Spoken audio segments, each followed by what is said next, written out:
Bonjour, aujourd'hui je viens répondre à la question de Séverine. Bonjour Séverine. Question que tu m'as posée par mail et que je vais lire. Donc je change d'écran, je lis ta question. Bonjour Christine, j'ai du mal à comprendre ce qu'est l'éveil. Tout poser, qu'est-ce que c'est? Ne plus avoir de biens matériels? Être en marge de la société? Partir sur les routes en Inde sans rien? J'élève seul mes enfants en études supérieures. Ils ont besoin encore que je subvienne à leurs besoins. C'est une question à laquelle je n'arrive pas à répondre depuis des mois. Et en plus, j'ai choisi l'éveil avant de m'incarner, étant née et elle donne sa date de naissance que je ne vous transmets pas.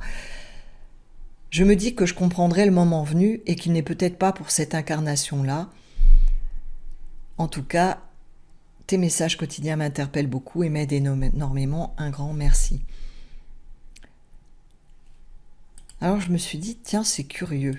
C'est curieux que tu n'arrives pas à répondre à cette question parce que même la manière dont tu formules tes questions, on voit bien que tu connais la réponse et que c'est non. Bien sûr que non. L'éveil, c'est pas aller sur les routes en Inde ou ailleurs, n'avoir aucun bien matériel, quitter la société, être en marge de la société. C'est pas ça l'éveil. Bien évidemment. Et à mon sens, la raison pour laquelle tu n'arrives pas à trouver la réponse, c'est que tu es, comme en vibration 6 dans le tarot de vie, entre deux voies, le cul entre deux chaises. La vie matérielle d'un côté, où tu es maman, où tu as un travail, où tu dois subvenir à tes enfants qui sont encore en études supérieures, et de l'autre côté, tu as la vie spirituelle.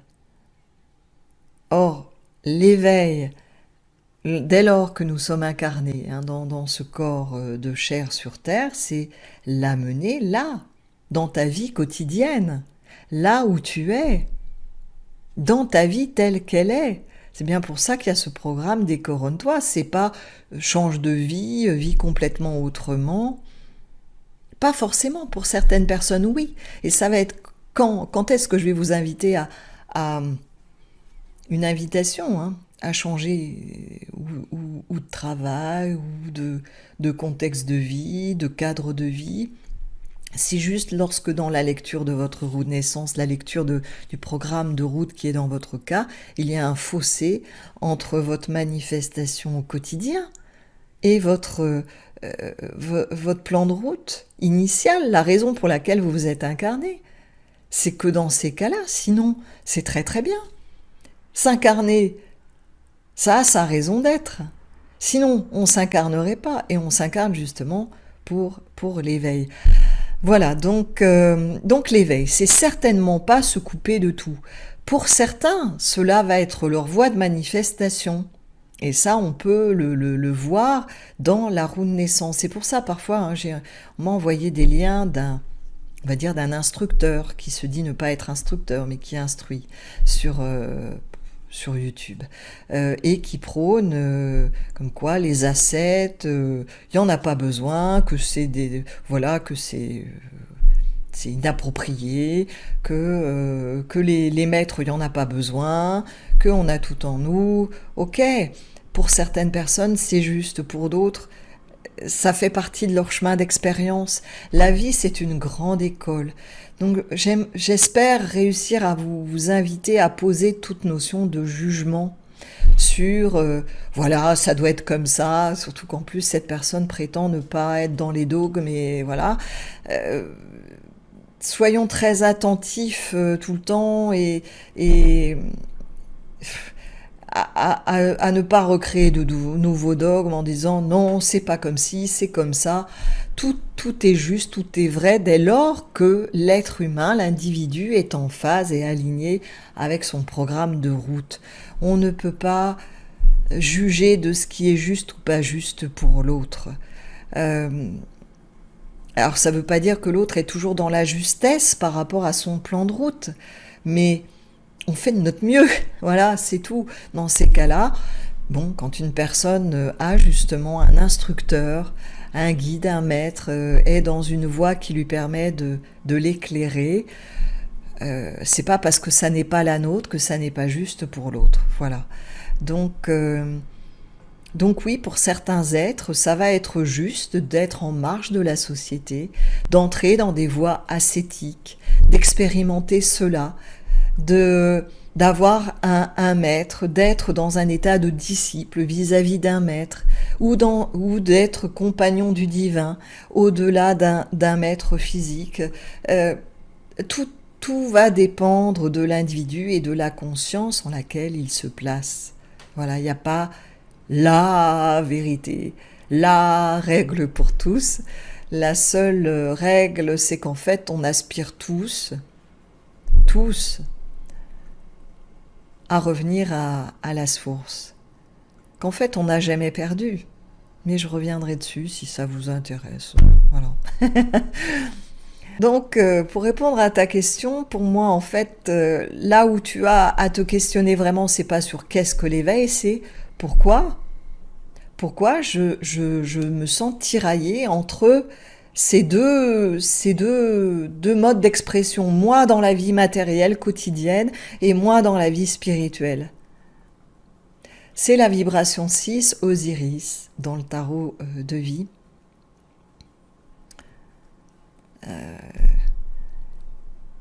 Pourquoi ce tiraillement? Donc, et de réunifier tout cela. Je vous disais dans un partage précédent qu'en Égypte, l'Égypte à laquelle je suis reliée, vie matérielle, vie spirituelle, c'est un concept qui n'existait pas. Cette scission, vie matérielle, vie spirituelle. Et donc c'est fantastique ce que je suis en train de vous dire. Parce que si en Égypte, une certaine Égypte, ça n'existait pas, ça veut dire que c'est pas une obligation que ça existe. Dans ton esprit actuel, dans ton mode de fonctionnement actuel, tu peux ou virer des trucs ou reconnecter des consciences, de sorte qu'il n'y ait plus de scission. Vie matérielle, vie spirituelle, c'est un concept que l'être humain n'a pas toujours eu. C'est une croyance à laquelle l'être humain n'a pas toujours adhéré. Et cette croyance-là, elle nous plombe la vie, à nous être en quête de qui nous sommes vraiment. Quelle que soit ta voie, quel que soit ton cheminement dit spirituel, ça nous plombe. Et t'es pas obligé d'être plombé par cela parce que t'es pas obligé d'y adhérer. Alors comment faire? Effectivement, ça va être différent pour chacun. Comment faire? Alors je vais répondre d'une manière générale. C'est de comprendre le sens d'une incarnation terrestre. En général, même pas la tienne forcément. De comprendre déjà pourquoi nous sommes dans un corps humain, quel est le sens. Puisque dans ton corps conscience K, dont je vous parlais hier, dans le K, tu as le plan de route, la roue de naissance, qu'on va lire ensemble. Et vous n'êtes pas du tout, me contactez pas, je ne prends pas tout le monde en lecture de roue de naissance, donc je suis pas en train de vous dire venez, je vais vous lire votre roue de naissance, non, hein. Je vous explique comment je peux aider une personne dans ce plan de route, hein, on va dire c'est le dharma. Oui, c'est possible de lire le dharma d'un être humain. Dans ce plan de route, là, la conscience qui est toi, c'est ton grand jeu, n'a rien à voir avec ton jeu, avec les problèmes que tu te poses là. Et donc, pour réunifier, hein, tu ouvres et tu te laisses être pénétré par ta conscience supérieure, pas investi par un autre être, où on n'est pas dans la voie chamanique, hein, on n'est pas en train d'appeler un esprit, non, ça se fait de toi à toi, c'est toi là aussi, c'est toi toute une multitude, une vastitude beaucoup plus vaste que ce corps physique. Et la difficulté que tu rencontres, c'est que tu essayes de gérer l'éveil, de gérer ton éveil, d'aller toi, là, consciente là, vers l'éveil. C'est pas possible. C'est pas possible, mais pas que pour toi, pour aucun être humain. C'est pas la fonction de l'ego. C'est pas la fonction de ce corps, c'est pas la fonction de ce mental. Ça n'est pas sa fonction. Donc, le but, c'est je me pousse. Je, petit je, identifié pour l'instant, je me rends compte que par moi-même, je ne peux rien. Hein, Jésus le disait, c'est mon Père qui agit à travers moi, et encore mon Père. Les gnostiques nous disent que dans des textes gnostiques, à l'origine, si on les traduisait véritablement, il n'a jamais parlé, Jésus, de son Père, mais de son Père, Mère divin. Il était un grand initié aux anciens, à l'ancienne tradition égyptienne à laquelle je suis reliée. Il était vraiment un grand initié. Il connaissait très très bien l'enseignement égyptien, mais d'autres aussi. Il a été initié à plein de voies et de traditions. Mais c'est quand même cet enseignement de Net, parce que c'est pas pour rien qu'il était allé en Égypte. C'est pas pour rien qu'on retrouve les évangiles gnostiques en Égypte. C'est pas pour rien qu'il a utilisé le symbole des poissons. Alors on dit oui, c'était l'ère des poissons. Mais bon, je vous invite, relisez l'enseignement, le livre de vie, le livre de Thoth. J'en parle. Bon, on revient à nos moutons, on quitte les poissons, on revient à nos moutons.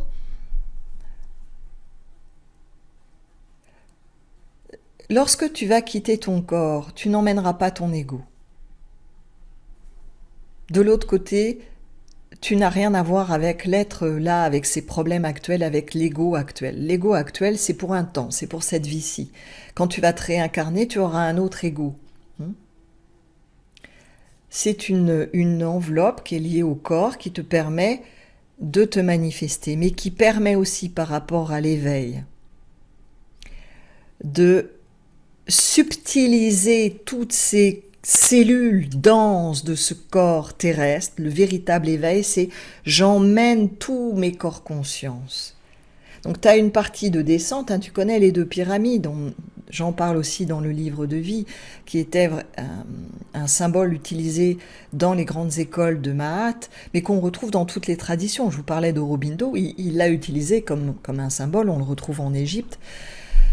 C'est fondamental, tu as, je dirais, tout l'enseignement de vie dedans, représenté dedans. Donc tu as une phase de descente, la pyramide pointant vers le bas, et de remontée pointe vers le haut. Et c'est pas l'ego qui peut remonter, tu comprends? Parce que sinon, si tu essayes d'atteindre l'éveil à partir de ton ego, tu vas juste être coincé en haut de ta pyramide. Tu pourras pas aller plus haut, tu vas pas pouvoir basculer. Tu vois les 2 pyramides qui s'inversent. Tu pourras pas. Tu vas être coincé comme dans une grande chambre. Et c'est à cela où nous sommes coincés au niveau des pratiques, aussi du yoga ou de toute pratique, quelle qu'elle soit. Alors, donc, le but de l'incarnation, tu t'incarnes et tu permets donc à ton programme de route que tu viens de le manifester, d'expérimenter tout ce qui va te permettre de subtiliser, de larguer les amarres, de te dépouiller, pour pouvoir réaliser l'éveil en emportant tous les corps conscients. C'est-à-dire que l'éveil en Égypte, c'est pas l'éveil d'un corps conscience, le corps Ak, le corps de lumière, des êtres qui ont plusieurs vies dites spirituelles ou dans des ordres qui ont l'habitude d'expérimenter des samadhis. Tu peux te retrouver scotché au plafond, j'appelle, c'est-à-dire te dire ça y est, je suis éveillé. Et j'ai eu la chance de l'expérimenter, j'ai eu la chance de revenir, parce que dans mes autres corps conscience, j'étais pas en mesure de les emmener. Et si tu n'es pas en mesure de tout emmener, eh bien tu reviendras. Tu reviendras pour avoir cette opportunité fantastique. C'est pour ça que la vie humaine est fantastique, parce que c'est là que tu peux réaliser l'éveil. Et comment? En emmenant tous les corps, en les alléchant. Donc tu as une descente. Donc on est alléché à l'idée de réaliser l'éveil. Tu as une descente dans la matière et après tu réemmènes le tout. Et c'est l'union des deux que l'on appelle en Égypte l'éveil. Alors en Égypte, il y avait une particularité, c'est que la momification le vrai rituel qui a été perdu, hein. J'ai regardé les connaissances actuelles en Égypte, on voit bien, en tout cas je le vois, que le véritable mythe était déjà perdu déjà depuis longtemps, hein. On comprenait plus ce que ça voulait dire que les fils d'Horus, alors qu'il n'a jamais eu de fils, les fils d'Horus. Au niveau des canopées, c'était plus du tout les mêmes éléments. Il y avait confusion dans les organes, enfin bref, donc ça s'est démocratisé, mais en même temps que ça s'est démocratisé, le sens et la capacité à momifier s'est perdu. Alors il momifiait toujours, sauf que ça n'avait plus le même, ça ne permettait pas la même chose, mais ça aussi je l'explique dans le livre de vie, donc je t'invite à relire. Puisque nous sommes, dès lors que ça c'est le but de tout cela, permettait, c'est-à-dire que si tu réalisais pas l'éveil là tel que je viens de l'exprimer rapidement sur Terre, dans un corps physique, tu pouvais le réaliser dans l'au-delà, voilà, avec ce processus de mumification qui permettait d'emporter une partie, y compris de ce corps physique, pour réaliser l'éveil sur d'autres plans.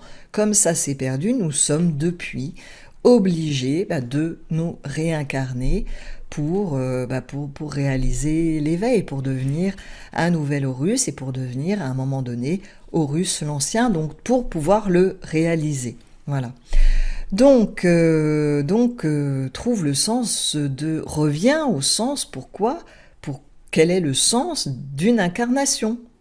Et dès l'instant que tu comprends que tu t'es pas incarné pour que le je de ce corps physique réalise l'éveil, parce que là tu serais juste coincé en haut de ta petite pyramide, mais tu pourras pas tout emporter, tu seras obligé de revenir, tu vas comprendre, mais tu vas l'expérimenter, parce qu'il suffit pas de le savoir, dans ta chair, dans ton corps, dans tous tes corps, combien c'est fantastique cette vie dans la matière, et qu'il n'y a que là qu'on puisse réaliser vraiment, totalement, pleinement la complétude de qui tu es, c'est en vivant au quotidien, ton quotidien tel qu'il est. Alors ça ne veut pas dire ne rien changer, c'est ce que j'exprimais hier, il faut se pousser au niveau du petit jeu pour permettre à ton cas de prendre les rênes de ta vie. Et là, tu n'as plus besoin de quelqu'un pour lire ta roue de naissance. Il y a des êtres qui m'ont contacté en disant « Je suis éveillé, j'aimerais que vous lisiez ma roue de naissance ». Si tu es éveillé, tu n'as vraiment pas besoin de quelqu'un qui te lise ta roue de naissance. Voilà. Juste, tu connais un certain éveil d'un certain corps conscience, mais ça n'est pas suffisant. Et effectivement, il y a beaucoup d'êtres qui se disent éveillés à l'heure actuelle. Reste à savoir, et je ne vais pas me prononcer là-dessus, qu'est-ce qui est éveillé? Est-ce que c'est tous les corps conscience, ou est-ce que c'est juste ce corps AQ, on va dire, de lumière? Mais est-ce que tout le reste est emmené? Est-ce que tout le reste vibre au plus haut? Est-ce que tout le reste est éveillé dans toute sa densité? Donc l'éveil se vit là au quotidien, dans ta vie quotidienne. Pas à couper, pas à couper. Donc, voilà. Après, c'est au cas par cas. Je vais pas pouvoir, là, c'est pas l'objet sur YouTube d'un entretien individuel. J'espère que ça répond à tes questions, à ta grande question. Si ce n'est pas le cas, refais-moi un mail. Ça intéresse tout le monde, je pense. Et puis, bien, vous qui m'écoutez, me regardez, faites-moi part de vos questions, vous aussi. Surtout ces questions qui concernent tout le monde. Voilà.